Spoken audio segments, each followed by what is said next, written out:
Derby হারের যন্ত্রণা এখনও পর্যন্ত কাটিয়ে উঠতে পারেনি মোহনবাগান। এরই মধ্যে শোনা যাচ্ছে ব্রেন্ডন হ্যামিলকেও ছেড়ে দিতে পারে সবুজ মেরুন ম্যানেজমেন্ট। তার পারফরমেন্সে নাকি খুশি নয় তারা।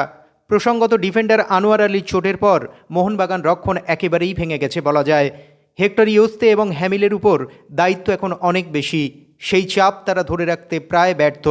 শোনা যাচ্ছে হ্যামিলকে তাই আর রাখতে চাইছে না মোহনবাগান। ইন্দোনেশিয়ার কোনো এক ক্লাব নাকি প্রস্তাব দিয়েছে হ্যামিলকে, তারা এই অস্ট্রেলিয়ান ডিফেন্ডারকে নিতে আগ্রহী। প্রয়োজনে লোনেও হ্যামিলকে ইন্দোনেশিয়ার ক্লাবে পাঠাতে পারে মোহনবাগান, এমনই গুঞ্জন রটেছে কলকাতা ময়দানে।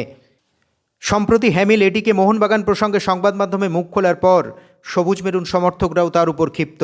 তাকে কটাক্ষ করে ক্লাব ছাড়ার কথাও তুলেছেন অনেকেই।